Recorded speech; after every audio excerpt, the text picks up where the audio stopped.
गौतम एक पल को उसके सामने खुद को बूढ़ा सा महसूस करने लगा, जैसे उसकी शादी एक औरत के साथ नहीं बल्कि किसी बच्चे के साथ करवा दी गई हो।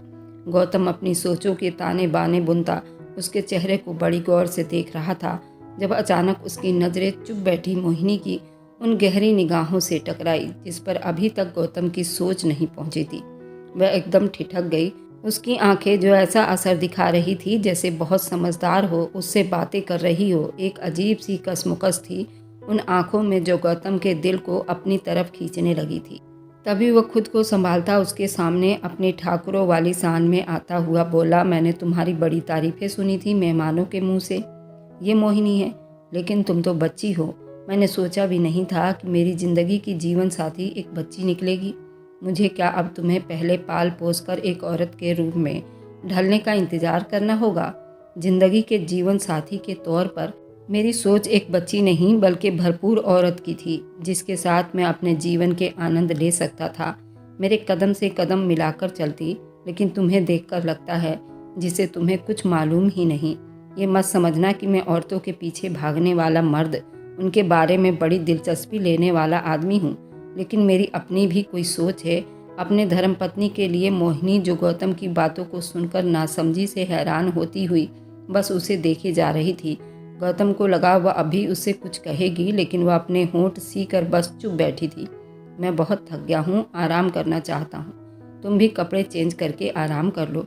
जब गौतम को हार मानकर उसके पास से उठना पड़ा, वरना शायद वह सारी रात ऐसे ही मूर्त बनी बैठी रहती। अगले दिन सुबह पूजा आराधना के टाइम उसने आंख खोल कर देखा तो कमरे के अंदर कोई नहीं था। वह एक पल को घबरा गया कि नई नवेली दुल्हन है, आखिर कहाँ है। जब उसने बरामदे में बने तुलसी के पौधे के पास मोहिनी को देखा, जो पूजा करने में बहुत व्यस्त थी, इसका मतलब था कि उसकी माँ की तरह ये औरत भी बहुत ही धार्मिक और धर्म को मानने वाली है। गौतम को ये मंजर देखकर अच्छा नहीं लगा। जब उस लड़की के तरफ से मुंह फेर कर फिर गहरी नींद की वादियों में डूब गया। सुबह देर से उठने के बाद गौतम बिना मोहिनी पर नजर डाले घर से बिना किसी को कुछ बताए चला गया, और अब सुबह से रात होने को आई थी, गौतम का कोई अता पता नहीं था। शादी का दूसरा दिन था। अब तो ललिता भी उसकी हरकत से परेशान हो गई। जब उन्होंने मोहिनी को उसके कमरे में जाकर आराम करने को कहा, सर झुकाकर मासूमियत से वह उनके हुक्म को मानती अपने कमरे में आ गई। गौतम बंगले के दरवाजे से अंदर आता दिखाई दिया। ये क्या तरीका है गौतम बेटा? शादी का दूसरा दिन है और तुम अपनी नई नवेली दुल्हन को यूं इस तरह अकेले छोड़कर कहाँ घूमते फिर रहे हो? वो क्या सोच रही होगी तुम्हारे बारे में?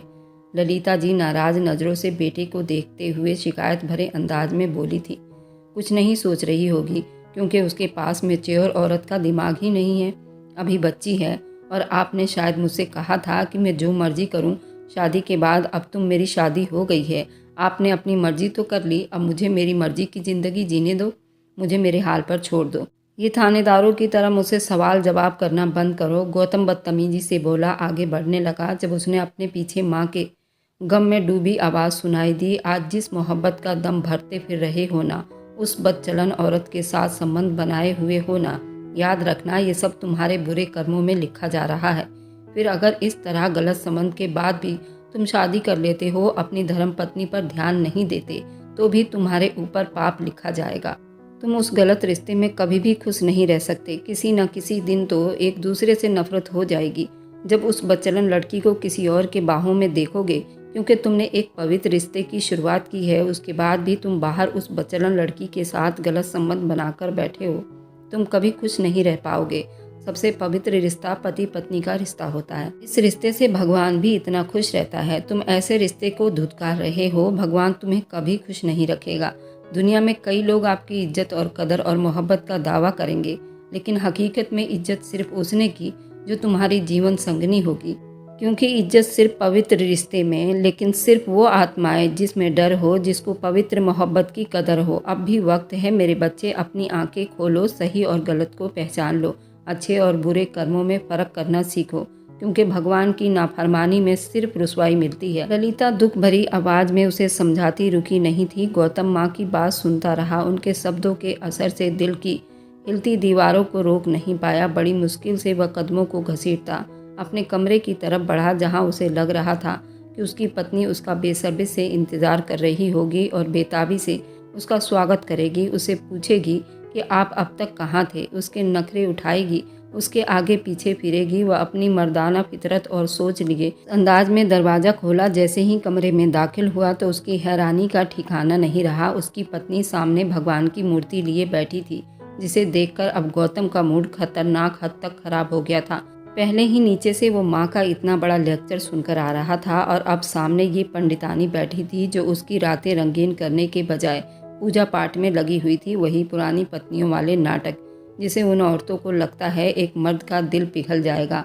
अब उस बेवकूफ़ को मैं कैसे समझाऊं कि बेशक मैं एक धार्मिक परिवार से संबंध रखता हूं, पर मैं ऐसा मर्द नहीं हूं।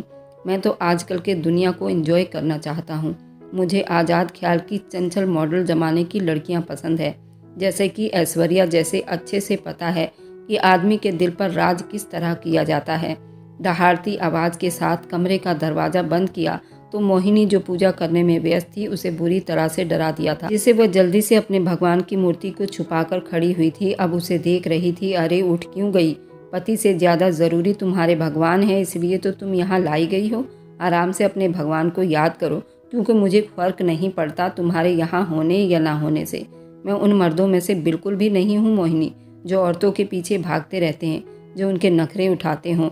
मुझे सख्त नफरत है उन सब से, इसलिए अच्छा होगा कि अपनी उन हरकतों से मुझे आजमाने की कोशिश मत करो। उसे घूर कर अपने गुस्से को काबू करता हुआ अब भी उसके चेहरे पर मासूमियत और नादानी देखकर जल भुनकर राख हो गया था और एक शर्म की चादर में घुस गया था। मोहिनी ने नशे में सुर्ख आंखों को देखते हुए सोचा, आखिर उससे कहाँ कोई गलती हो रही है जो गौतम इतना नाराज हो रहा था। उसे तो सिर्फ पति की बात माननी थी और उसकी सेवा करनी और घर के कामकाज का ही पता था। उससे ज़्यादा वह और क्या कर सकती थी जिससे उसका मूड ठीक हो जाता। मोहिनी के दिमाग में इस तरह अलग अलग सोच आ रहे थे जो कल से अब तक ख़त्म होने का नाम ही नहीं ले रही थी। रात के 2 बजे का टाइम था, जहाँ उस वक्त सारी दुनिया नींद के मज़े लूट रही होती है। वहीं दूसरी तरफ गौतम अपने सख्त बिगड़े हुए मूड के साथ ऐश्वर्या को फ़ोन कर रहा था, जहां बराबर बैल जा रही थी, लेकिन सामने वाले ने जैसे कसम खाई थी कि फ़ोन ना उठाने की। जब तंग आकर गौतम ने उसे मैसेज भेजा, तुम मेरा फ़ोन क्यों नहीं उठा रही? जब उसके मैसेज करने के ठीक कुछ देर के बाद ऐश्वर्या का मजबूरी वाला रिप्लाई आया, गौतम आखिर तुमने ऐश्वर्या को समझ क्या रखा है? क्या मैं कोई जानवर हूँ जो तुम्हारे पीछे पीछे भागती फिरूँ, जबकि तुम मुझे सिर्फ धोखा ही दे रहे हो? आज तुमने किसी और से शादी कर ली और अब रात के इस पहर तुम्हें मेरी याद आ रही है, जबकि कल सुबह तुम्हारा उस लड़की के साथ रिसेप्शन है। मुझे क्या मिला तुमसे मोहब्बत करके? बस रुसवाई और बेवफाई, इंतजार, तन्हाई, और जो कुछ भी मिला स्वर्ग उस राजपुतानी को ही मिला। फिर चाहे वह एक बदसूरत मामूली सी दिखने वाली औरत ही क्यों न हो। तुम्हारे ठाकुरों की शान होने की हैसियत ने मुझ जैसी हसीन खूबसूरत लड़की को मार ही दिया है और तुम कुछ न कर सके। तुम तो चुपचाप उसके होकर रह गए हो, ये भी ना सोचा कि ऐश्वर्या के दिल पर क्या बीतेगी, वह कैसे तुम्हारे बगैर जिएगी। गौतम उसका मैसेज पढ़कर एक पल को हैरान हुआ, क्योंकि ये पहली बार था जब ऐश्वर्या गुस्से में उसे इतनी बदतमीजी से बात कर रही थी। गौतम ने तो हमेशा उसे इटलाती अदाओं के साथ अपने आसपास मंडराते हुए देखा था, लेकिन फिर वह ये सोचकर खुद को तसल्ली देने लगता, अभी उसका गम ताज़ा है, वह ये सब उसकी मोहब्बत में आकर गुस्से से कह रही है, लेकिन उसका दिल साफ है, मुझसे मोहब्बत करती है। कोई बात नहीं, अभी हालात कुछ इस तरह है जिसे ऐश्वर्या ऐसा व्यवहार किए हुए है, वह अच्छी तो है जो मेरे दिल पर राज करती है। ये सोचते हुए गौतम के होठ पर हल्के से मुस्कुराहट उठे थे। अब उसने एक बार फिर ऐश्वर्या की तरफ मैसेज रिप्लाई किया, जिसमें उसने अपने दर्द भरे अंदाज में लिखा था, उससे अब कल बात करेगा। इसका मतलब था कि गौतम अब उसे और ज़्यादा मैसेज करके तंग नहीं करना चाहता था। गौतम बहुत हैरान रह गया था। ये भी पहली बार था कि ऐश्वर्या उससे बात नहीं करना चाहती थी, जबकि ऐश्वर्या वह लड़की थी जो गौतम के आगे पीछे दीवानों की तरह पागल थी, उसके पीछे पीछे रहती, जो हर दम यही चाहती थी कि गौतम सिर्फ उससे बात करे, उसे प्यार करे। उसे याद था वह दिन जब पहली बार ऐश्वर्या ने गौतम को देखकर उसकी हैंडसम पर्सनैलिटी को सराहा था। अब उससे ऐसे दिखा रही थी जैसे उसे गौतम अच्छा ही नहीं लग रहा था। उसे गौतम से बात करने में कोई दिलचस्पी नहीं थी। जब एकदम से गौतम के दिमाग में ख्याल आया, ऐश्वर्या अगर मुझसे बात नहीं करना चाहती तो फिर क्या इस वक्त वह किसी और के साथ होगी? तभी गौतम के सोशल अकाउंट पर उसके दोस्त की तरफ से नोटिफिकेशन आया। जब गौतम ने देखा तो उसे एक ज़बरदस्त झटका लगा। उस दोस्त की तरफ से तस्वीर भेजी गई थी जिसमें वो बेड पर लेटा हुआ नज़र आ रहा था और उसके सीने पर किसी लड़की का हाथ था जिसे गौतम बहुत अच्छे से पहचान गया था। वह ऐश्वर्या का हाथ था जो साफ पहचाना जा सकता था। ऐसा लग रहा था जैसे रात के उस वक्त वे लोग पार्टी कर रहे हों और ऐश्वर्या उसके दोस्त के साथ इस तरह देखकर गौतम का खून खौल उठा था। इसका मतलब कि ऐश्वर्या तुम मुझे धोखा दे रही हो, मैं तुम्हारी जान ले लूँगा। अपने खोखले दिमाग के साथ वो मोबाइल एक साइड में फेंकता खुद से बोल पड़ा। अब उसे सुबह का इंतजार था जब ऐश्वर्या से उस बात का हिसाब लेने वाला था। अगले दिन 10 बजे करीब उसने ऐश्वर्या को मैसेज किया वह उसे होटल के रूम में आकर मिले। गौतम जल्दी जल्दी तैयार होता आज फिर गायब होने के चक्कर में था। मोहिनी एक तरफ खड़े होकर उसके बदलते रंगों को बड़ी गौर से देखी जा रही थी जो शायद सख्त गुस्से में लग रहा था, लेकिन उससे कुछ भी पूछने या कहने की हिम्मत ना होती थी। गौतम ने ऐसा कोई हक उसे अभी तक नहीं दिया था। गौतम रुको बेटा, कहाँ जा रहे हो? शाम को तुम्हारा रिसेप्शन पार्टी है। इससे पहले वह गाड़ी का दरवाज़ा खोलकर अंदर बैठता जब ललिता की दुख भरी परेशान सी आवाज़ आई, मैं किसी ज़रूरी काम से जा रहा हूँ, वक्त पर आ जाऊँगा, परेशान ना होना। इतना कहता वह रुका नहीं और गाड़ी स्टार्ट करता वहाँ से चला गया, जबकि ललिता तड़पकर हाथों को मलती फिक्र से अंदर आ गई थी। पहली बार इधर उधर फिक्र में चक्कर काटता ऐश्वर्या का इंतज़ार कर रहा था। दरवाज़ा खोलकर डार्क कलर की नाइटी पहने भद्दा सा मेकअप किए ऐश्वर्या अंदर आई और गौतम को उसे देखकर वहीं बस हो गई। जब वह शेर की तरह उस पर दहाड़ता उसका गला दबाए एक झटके से उसे दीवार से लगाकर उस पर चिल्लाया था, तुम्हारी हिम्मत कैसे हुई कि तुम मेरे ही दोस्त के साथ रात के इस पहर अकेली उसके साथ अपनी रातें रंगीन करो, वह भी उसके बेड पर उसके करीब होकर। बोला ऐश्वर्या अचानक उसके इस हमले पर हक्का बक्का रह गई। फिर बड़ी चालाकी से खुद को संभालती कलाकारी करती बोली, फिर और क्या करती गौतम, तुम्हारा गम मुझसे भुलाया नहीं जा रहा था। मैं कितनी परेशान थी उन दिनों जब तुम उस लड़की से शादी कर रहे थे। मुझसे बर्दाश्त नहीं हो रहा था कि मेरी मोहब्बत जिस पर सिर्फ मेरा ही हक था अब किसी और का होने जा रहा था। इसलिए मैं तुम्हारे उस दोस्त के साथ वहाँ पर गई थी। तुम्हारी माँ की नज़र में तो मैं वह औरत हूँ ही नहीं जो घर बसा सकती हैं। जब मैं वो हूँ ही नहीं तो फिर तुम बताओ मैं क्या हूँ? क्या मैं अपनी ज़िंदगी शुरू नहीं कर सकती हूँ जैसे तुम कर सकते हो, या फिर तुम्हारी नाकाम मोहब्बत का रोग लगाकर बैठ जाऊं? बोलो क्या करूं? अब ऐश्वर्या भी गुस्से से तेज आवाज़ में बोली थी। गौतम एक पल को नरम पड़ता उससे दूर हुआ था। वह ठीक ही तो कह रही थी। मर्द जात किस तरह खुदगर्ज होता है। औरतों के मामले में वो खुद तो कई शादियां करने के बाद भी यही चाहता है कि उसकी हर पत्नी उसे मोहब्बत करे। किसी और के पास जाना तो दूर, दूसरे आदमी का सोचे भी ना और वही उसकी मोहब्बत का दम भरते रहे और कोई नहीं। लेकिन सबसे बड़ी मजबूरी तो ये थी कि वह ऐश्वर्या को अपनी पत्नी भी नहीं बना सकता था। फिर वह किस हक से उसे किसी दूसरे के पास जाने पर सवाल उठा रहा था और गुस्सा हो रहा था। गौतम के नरम पड़ने पर ऐश्वर्या लोमड़ी की तरह सोचती मुस्कुराई। फिर अपना असली पत्ता जो कब से संभाल कर रखी हुई थी आज वही पत्ता उसके सामने फेंकती हुई बोली, गौतम मैं तुम्हारी मजबूरी समझ सकती हूँ। तुम मुझसे मोहब्बत करते हो लेकिन ये दुनिया हमें एक नहीं होने देगी। तुम एक काम क्यों नहीं करते, तुम मुझे एक घर लेकर दे दो जिसमें मेरी ज़रूरत की हर चीज़ें मौजूद हो, मुझे किसी के सामने हाथ ना फैलाना पड़े। तुम समझ रहे हो ना? फिर मुझे किसी की फिक्र नहीं रहेगी। वहाँ मैं सिर्फ तुम्हारी बनकर रहूँगी। किसी के पास जाना तो दूर, किसी से मिलूंगी भी नहीं।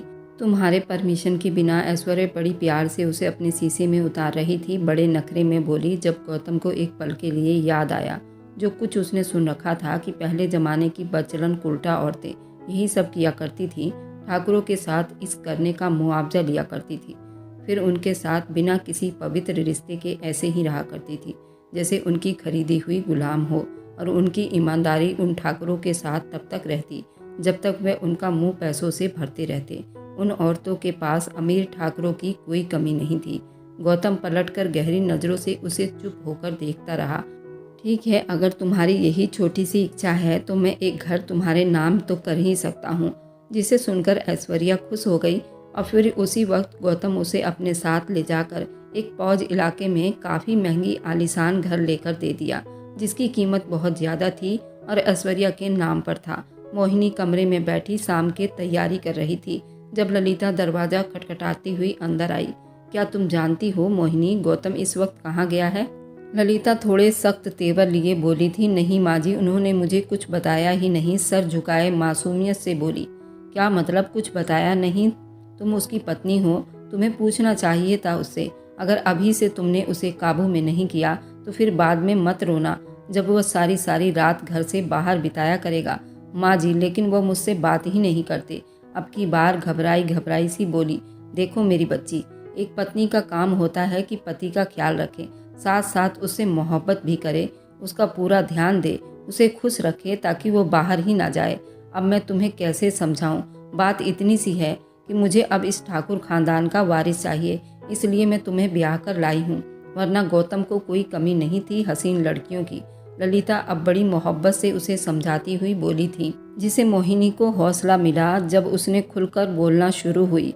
लेकिन माँ, वो मेरे करीब नहीं आते। जिसे सुनकर ललिता दंग रह गई। ऐसा कैसे हो सकता है? जरूर तुम उसे रोकती हो, नखरे दिखाती हो, जबकि मैं अपने बेटे को अच्छे से जानती हूँ। वह खुले दिमाग का मालिक है। वह अगर करीब नहीं आता तो तुम्हें उसके करीब जाना होगा, उसके जज्बातों को, एहसासों को अपनी मोहब्बत की जकड़ में लेना होगा। मोहिनी उनकी बात सुनकर शर्म से पानी पानी हो गई। वह अजीब सी उलझन का शिकार हुई थी और सोचने लगी, जब वो मर्द होकर, उसका पति होकर उसके पास नहीं आ रहा, वह नाजुक सी लड़की होकर जिसने आज तक कभी किसी लड़के को अपने आसपास नहीं देखा था, तो आज कैसे वह अपने पति को अपनी मोहब्बत के लिए उकसा सकती थी? ये सब सोचते हुए उसके नाजुक जिस्म कांपने लगा था। शायद मुझ में ही कोई कमी रह गई है जो मैं उनके दिल तक नहीं पहुंच पा रही। शाम को जब वो घर आया तो उसने मोहिनी को हसीन दुल्हन की तरह सजते संवरते सामने बैठे देखा, बल्कि लाल रंग की मोतियों का काम किया हुआ बारीक सी साड़ी जो उस पर बहुत जच रही थी और आज वह बला की खूबसूरत लग रही थी। मोहिनी अचानक गौतम को देखकर शर्म से लाल हो गई। गौतम, जिसका मूड पहले से ही ऑफ था क्योंकि वह इतना बड़ा घर जिसकी कीमत करोड़ों की थी ऐश्वर्या के नाम कराया था, अब एक अजीब से एहसास से लड़ रहा था। उसने ऐश्वर्या को आज अपने दिल से उतरता हुआ महसूस किया, लेकिन जब उसने मोहिनी को उस रूप में देखा तो एक पल को उसका दिल धड़का था। उसने अनजाने में ऐश्वर्या का तुलना मोहिनी से किया। वह कितनी मासूम और कितनी खूबसूरत और कितनी पर्दे वाली और भला की खूबसूरत लग रही थी, और ऐश्वर्या इतने मेकअप करने के बाद आज मुझे बूढ़ी नजर आ रही थी। और मोहिनी उसके आसपास उसका ख्याल रखती, ना कभी कोई शिकायत करती थी, ना कोई फरमाइश। वह कितनी प्यारी औरत थी। अपनी सोच को झटकता, अब उससे नजरें चुराता, वह शाम के फंक्शन के लिए तैयार होने चला गया। रिसेप्शन पार्टी में हर कोई उन दोनों को साथ देखकर तारीफों के पुल बांध रहा था। कोई उन्हें कुछ कहता तो कोई उन्हें कुछ कह रहा था। वे दोनों एक साथ इतनी खूबसूरत और कमाल की जोड़ी लग रही थी जिसे एक दूसरे के लिए ही बनाए गए हों। गौतम और मोहिनी निगाहें बचा बचा कर चुपके से एक दूसरे को देख रहे थे, लेकिन कुछ कहने की हिम्मत दोनों में न थी। मोहिनी ने भगवान का नाम जाप करके रिसेप्शन का टाइम खत्म किया था। जब सभी घर वाले थके हारे घर पहुंचे, रात काफ़ी हो चुकी थी। गौतम ने देखा मोहिनी सामने बेड पर बैठी अपनी चूड़ियां उतार रही थी, जो लंबी पलकों की झालर से शर्म हया से कभी झुकाती कभी उठाती, जैसे उससे कुछ कहना चाहती हो। गौतम के होठों को मुस्कुराने पर मजबूर कर दिया। उससे रहा नहीं गया जब वो बोल उठा, क्या कोई बात है दिल में जो कहना चाहती हो? मोहिनी, जो अपनी ही सोचों के भंवर में फंसी हुई थी, अचानक गौतम की बात सुनकर छटपटाई थी। वो मैं क्या बकरी की तरह मैं कर रही हो? बोलो साफ साफ, क्या कहना चाह रही हो? मैं तुम्हें कोई खा नहीं जाऊंगा। गौतम उसकी घबराहट का मजाक उड़ाकर बोला। आज न जाने क्यों उसे मोहिनी पर प्यार आ रहा था। माँ जी, अब ठाकुर परिवार का वंश देखना चाहती हैं।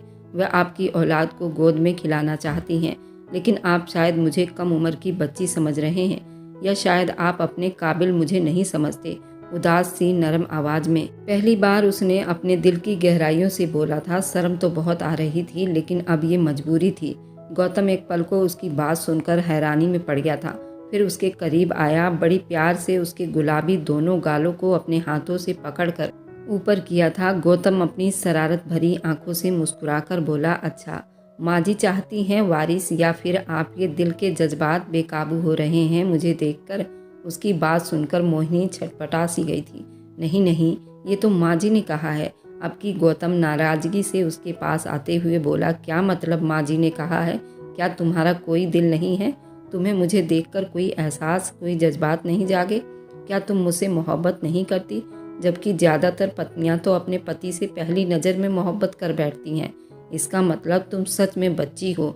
मोहिनी उसकी बातों को सुनकर नम आंखों से उसकी तरफ देखने लगी। जब गौतम का दिल बहुत जोर जोर से धड़कने लगा। वह तो मजाक कर रहा था। उसने प्यार से उसका चेहरा अपने हाथों के प्याले में लिया, फिर पूछा, क्या सच में तुम्हें मुझसे मोहब्बत नहीं?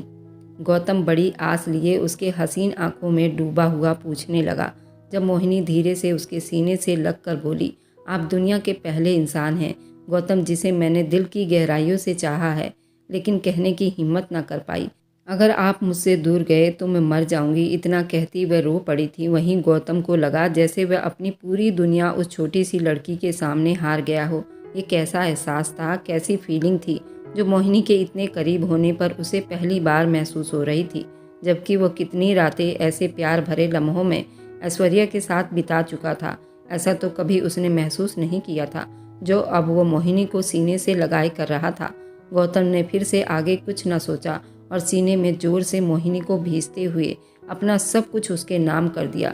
सुबह पूजा आराधना के टाइम गौतम गहरी नींद में था। मोहिनी को बिस्तर से उठने पर ही गौतम ने एहसास कर लिया था। वह हल्का सा आंखों को खोलकर उसे देखने लगा, जो शायद उठकर नहाने जा रही थी और पूजा करने जा रही थी। आंखों में मोहब्बत लिए उसके हसीन होठों को देखा, जो गौतम की मोहब्बत पाकर और ही ज़्यादा निखर गई थी। एक सुकून था जो मोहिनी के पास उसे मिला था। कितना पूरा सा वह खुद को महसूस कर रहा था। कितना गलत था जो उसे बच्ची समझकर उसे खुद से दूर किए जा रहा था। लेकिन आज उसे एहसास हुआ कि पवित्र रिश्तों में भगवान ने कितना सुकून दे रखा है, आनंद दे रखा है, जो एक नाजायज संबंध में कभी नहीं मिल सकता। उसे ये बात याद आई कि भगवान पति पत्नी के रिश्ते को किसी पूजा आराधना से कम नहीं समझता। लेकिन एहसास था जो आज पूरी तरह उसको लपेटे हुए था। अब तक जो पाप उसने किए थे, जानकर या अनजाने में, वह सब एक एक करके उसके आंखों के सामने आते जा रहे थे और उसे शर्म में डुबो रहे थे। जब एक झटके से बेड से उठता वह वॉशरूम में जाने लगा, मोहिनी जो उसके जल्दी उठ जाने पर हैरान थी, बोली, आज आप इतनी जल्दी कैसे जाग गए? जब गौतम उसके करीब आता, प्यार से उसके सर को चूमता हुआ बोला, आज ही तो जागा हूँ और ये सिर्फ तुम्हारी मोहब्बत से हुआ है। ये कहता वह तेजी से अंदर गया, फिर अच्छे से फ्रेश होकर बाहर आया। घर के बने मंदिर में जाकर खड़ा हुआ और भगवान की पूजा करने लगा। मोहिनी तो एक पल को सांस रोककर खुशी के मिले जुले जज्बात लिए उसे देखती चली गई। आज उसे गौतम से मोहब्बत नहीं, जैसे इश्क हो गया था। अगले दिन सुबह ऐश्वर्या के बुलाने पर उसके घर आया था। जब ऐश्वर्या उसे अपने सामने देखकर मुस्कुराती हुई अभी उसके गले लग जाती, जब गौतम ने वही इशारे से उसे खुद से दूर रहने को कहा, जैसे वह उसे गंदा कर देगी। वह उसे अजीब से अंदाज में देखकर अब अच्छा महसूस नहीं कर रहा था। उसका बेहुदा आधा अधूरा कपड़ा, उसके बदन से उठती तेज खुशबू और भद्दा सा मेकअप, आज कुछ भी तो गौतम को अच्छा नहीं लग रहा था। अब उसे साफ साफ दिखाई देने लगा कि ऐश्वर्या कितनी गलत है और आज उसे एक बदचलन औरत लगी। जबकि मोहिनी का चमकता चेहरा, उसका एहसास, उसकी मोहब्बत के पल गौतम को याद आते ही उसका दिल गदगद करके रख देती थी। ऐश्वर्या हैरान नज़रों से उसके बदलते अंदाज को देखती अब खुद ही पीछे हो गई। क्या बात है गौतम, मुझसे दिल भर गया क्या तुम्हारा? नहीं, बस थोड़ा थका हुआ हूँ। और गौतम ये कहकर वापस पलटने लगा जब ऐश्वर्या अदाएं दिखाती बोली, आओ ना, मैं तुम्हारी थकान दूर कर दूं। इतना बोलती पीछे से उसके गले में बाहें डालकर बोली। जब गौतम ने उसे खुद से झटका, ऐसा पहली बार था जब उसके पास आने पर अजीब सा महसूस कर रहा था। ये घर लेते वक्त उसने सोचा था वह यहाँ ऐश्वर्या के साथ बेफिक्र होकर पूरी पूरी रातें अपने रंगीन करेगा। वहीं अब उसे एक पल भी खड़े रहना बर्दाश्त नहीं हो रहा था। जब वह तेजी से वहाँ से बिना कुछ कहे निकलता चला गया और सीधा बंगले पर पहुँचा, जहाँ उसने देखा उसकी प्यारी सी पत्नी पूजा आराधना में मगन भगवान से प्रार्थना कर रही थी। उसे मोहिनी पर ढेरों प्यार आया। जब वह बेकाबू होकर आगे बढ़ता, उसे पीछे से पकड़ते हुए चूमने लगा। उसे वह सारी बातें याद आने लगी जो हर मोड़ पर उसकी माँ उसे समझाने के लिए कहा करती थी। वो ललिता के पास आया, उनके कदमों में बैठकर बहुत प्यार से उन्हें देखकर बोला, आपने क्यों कहा था कि शादी के बाद मैं जो मर्जी करूं, जबकि ये पाप था? आप जानती थी। आपने मुझे उसकी परमिशन क्यों दी? क्योंकि मैं चाहती थी कि तुम खुद बुराई और अच्छाई में फ़र्क करो। जो सुकून अच्छे रिश्तों में भगवान ने दे रखी है, वह नाजायज़ रिश्तों में नहीं मिलेगी। गौतम अपनी माँ की बातें सुनकर हैरान रह गया। आसमान पर चमकते तारों को गौर से देखते हुए अपनी पिछली ज़िंदगी में किए गए पाप का हिसाब ले रहा था जब उसे अपने दोस्त अंश का फ़ोन आ गया। यार गौतम, क्या मस्त चीज़ दी है तुमने तो सच में मेरा दोस्त होने का कर्तव्य निभाया। गौतम ने फ़ोन उठाया ही था जब अंश की नशे में डूबी हुई आवाज़ सुनाई दी। किसकी बात कर रहे हो? गौतम ने नासमझी से सवाल किया। अरे ऐश्वर्या की, वही जिसे तुम डेट कर रहे थे, लेकिन अब शायद शादी के बाद उसे मुंह भी नहीं लगा रहे। अब की बार गौतम को बहुत गुस्सा आया। मुंह संभाल कर बात करो अंश, ऐश्वर्या ऐसी लड़की नहीं है। अब उसका जवाब सुनकर अंश जोर जोर से हंसता हुआ बोला, गौतम वो कैसी लड़की है ये तो मैं तुम्हें बताता हूँ। वह सिर्फ तुम्हारे साथ नहीं बल्कि कई मर्दों के साथ बिस्तर की खूबसूरती बन चुकी है। हाँ, फिलहाल तुम उसके इश्क में इतना डूब चुके थे कि देख ही ना सके। अंश के शब्द जैसे आग के अंगारे थे जो गौतम के जिस्म को छलनी छलनी कर रहे थे। वो क्या कह रहा था? उसे अपने कानों पर यकीन नहीं हुआ। तुम झूठ बोल रहे हो। अब की बार गौतम चीखा था। अच्छा, यकीन नहीं आता तो जाओ जाकर देखो ऐश्वर्या इस वक्त किसके बाहों का हार बनी है। अंश उसे एक एड्रेस सेंड करता हुआ बोला। जब गौतम तेजी से गाड़ी दौड़ाता अंश के दिए गए एड्रेस पर पहुंचा तो उसकी हैरानी का ठिकाना न रहा। ऐश्वर्या नशे में धुत एक अमीर आदमी के गोद में बैठी हंस रही थी। ऐसा लगता था जैसे उसे बहुत तकलीफ हो रही हो। गौतम की आंखों में खून उतर आया, इसलिए नहीं कि वह उसकी मोहब्बत थी बल्कि इसलिए कि अब तक वह उसे धोखे दे रही थी, उसका इस्तेमाल कर रही थी अपने बेवकूफ़ी के लिए। ऐश्वर्या पर जोर से चीखता जब ऐश्वर्या उसकी आवाज़ सुनकर डर कर अपनी जगह से उठ खड़ी हुई लड़खड़ाती उसके पास आई। गौतम, तुम यहाँ कैसे आए? जब गौतम एक थप्पड़ जोर से उसके मुंह पर दे मारा और उसने उंगली उठाकर उसे वार्निंग की, अपने गंदे मुंह से मेरा नाम मत लेना। मैं तुम्हें समझने में बहुत देर कर दी, लेकिन अब मैं तुम्हारी हकीकत जान गया हूँ। तुम असल में अपना जिस्म बेचने वाली एक गंदी औरत थी जो अपने झूठे हुस्न और नखरों से मुझे फंसाने की कोशिश में लगी हुई थी। खैर, आज मैंने सब कुछ अपनी आंखों से देख लिया है। अब मैं तुम्हारे जाल में फंसने वाला नहीं। गौतम गुस्से से वहाँ से घर आया तो मोहिनी उसके इंतजार में बैठी थी, जो गौतम के घर आते ही उसके पैर छुए और उसके सीने से लग गई। गौतम को लगा जैसे पूरी दुनिया मेरे कदमों में है। मोहिनी को चूमता उसे खुशी से गोद में उठा लिया। मोहिनी भी उसके इस तरह प्यार करने से तड़प उठी। मोहिनी को लगा जैसे पूरी दुनिया उसके कब्जे में है। इसी तरह अब उनका प्यार रोज एक नया इतिहास लिखती थी और कुछ दिनों के बाद उन दोनों की एक प्यारी सी बेटी हुई, जिसे गौतम देखकर खिल उठा था। और मेरी वीडियो जहाँ से भी आप लोग देखते हैं, कमेंट में अपने शहर और राज्य का नाम ज़रूर बताइए। मुझे आप लोगों के कमेंट पढ़ने में बहुत ही आनंद आता है और उन सभी का मैं बहुत बहुत धन्यवाद करना चाहती हूँ जो लोग मेरी वीडियो को देखते हैं और लाइक करते हैं और आगे शेयर करते हैं। अगर आपको आज की कहानी पसंद आई है तो वीडियो को ज़रूर लाइक कीजिएगा और अपने दोस्तों के साथ शेयर भी कीजिएगा। और हाँ, अगर आपने अभी तक मेरे चैनल को सब्सक्राइब नहीं किया है तो ज़रूर सब्सक्राइब कर लें। मिलते हैं हम अपनी कल की एक और नई दिलचस्प कहानी के साथ। मुझ पर सदा अपना प्यार और स्नेह बनाए रखें। सभी को मेरा प्यार भरा नमस्कार दोस्तों।